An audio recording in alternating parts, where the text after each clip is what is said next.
Here we are then. Premier League is back, finally. Thankfully and finally, I think I tried to say there at the same time. It's been a long international break. Of course, we had the postponements for the Queen's death as well, which I think, yeah, it returned after that, didn't it? But yeah, it still hurts. And it just feels like we've been waiting for the Premier League to come back for a long time. Those England games weren't the greatest, were they? The international break in general. Nations League, there was a bit of interest in this one because of it being the final one before the World Cup. So there was a bit of, how are these teams doing, who's doing. I mean, Brazil and Argentina look really, really strong. I can't really look past them. I think some of the European teams, Spain are looking quite good. Some can have their day, but at the moment they're not amazing. Germany come into that category, Belgium as well. If De Bruyne turns up, it's a different story. But just on paper in general, which is obviously not what football games are ever played as, I just think Argentina with Messi, he's in really good form. He's coming into really good form, scoring great goals, beautiful goals that you would expect Messi to score. The assists are there as well. He's creating so much for Paris. I think he's got 6 goals in his last 4 games, Messi.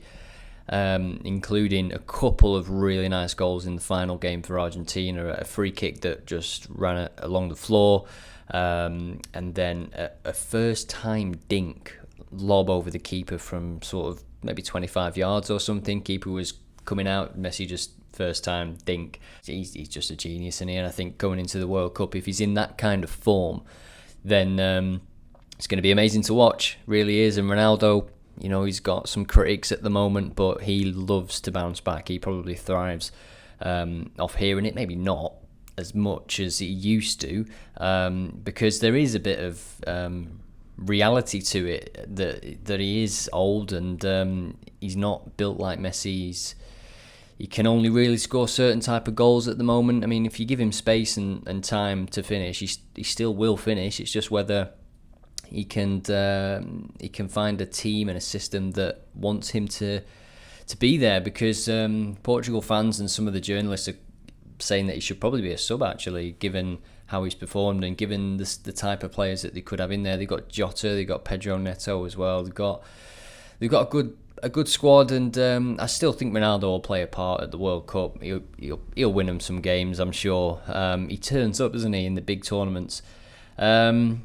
Yeah, I'm looking forward to it now, the World Cup, but let's get into previewing the Premier League. What a weekend it could be. Arsenal against Spurs is the opening game.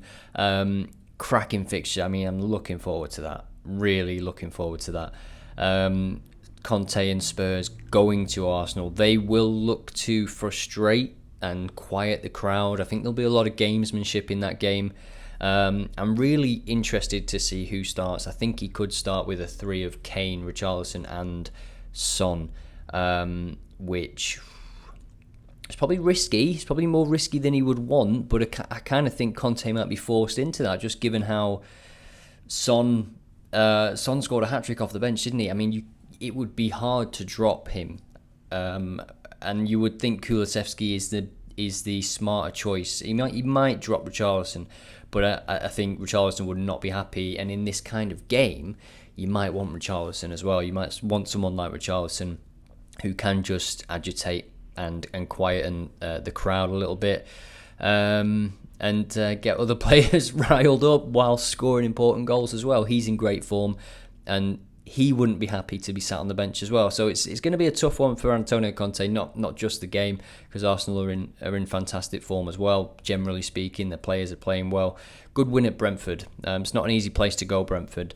But these are the kind of games that they need to prove they have improved, because I think it was Spurs that came and just knocked him out of the Champions League, essentially, didn't they, last season? And that was at a time where they just needed to see it through towards the end of last year. They could have had it in the bag, really. And you would hope that these set of players now, with your Zinchenko's and Gabriel Jesus's, this squad will see it through. But how will they perform in these derby games? I think it'll be a great game. Hopefully, a few cards. I mean that in the best way possible. A spicy affair, and it's going to be a great way to start the weekend of football. Palace hosting Chelsea, and it is Graham Potter's first Premier League game as Chelsea manager. I think he will have benefited from the postponement of their last game and also the international break at the same time. So he's had a real good stretch of training, of time with the players, and obviously a lot of them will have been away, but I still think time to work is good time for him. So he's had the club to himself, if you will, for nearly 3 weeks. So he's really been able to set up his systems and whatnot in that space of time, and I think we will see the benefit of that at Palace. I think Chelsea will get a result. I think they'll come out confidently, and I think they'll beat them quite comfortably. Actually, I think the influence of Potter will be massive at Chelsea.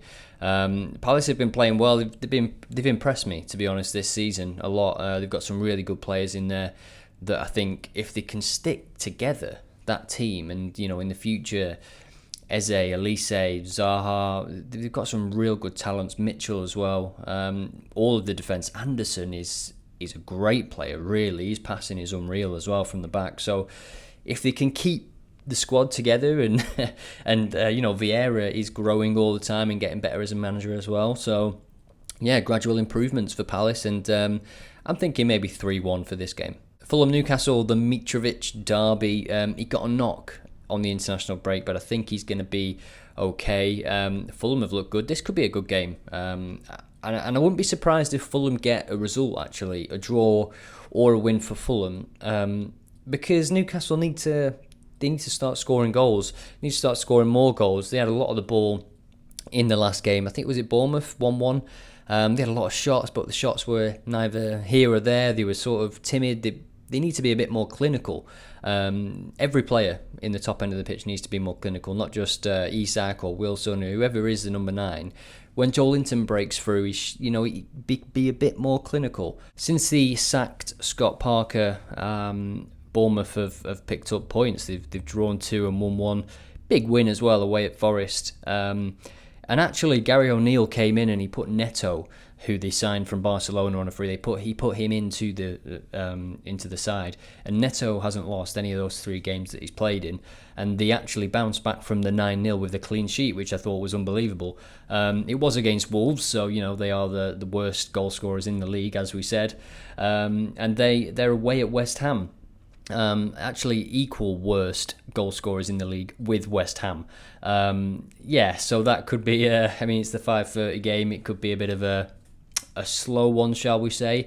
I doubt Sky will have their best punditry team on that one. You've got the North London derby, and then you've also got tomorrow the Manchester derby, which I'm going to do a separate video for, because I'm going to do a bit of a betting preview, looking at the kind of player stats, the shots on target, the fouls committed, the fouls won. So if you're on YouTube or if you're on Odd Alerts TV, you'll be able to see that around you, or if you click on the profile or whatever. Which game did I miss there? Southampton Everton, that feels like a draw. Liverpool hosting Brighton. Absolutely no idea, because obviously Brighton got a new coach, so you could have a bit of a bounce there if he just wants them to go and express themselves, show him what they've got.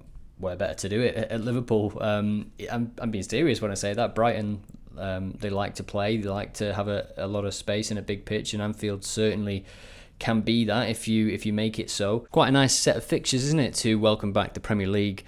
Leeds hosting Villa is the final game on Sunday, and then on Monday there is a game as well, Leicester hosting Forest. That's massive. If Forest go there and get something, even a draw, you've got to think it's the end of Rodgers' time at Leicester.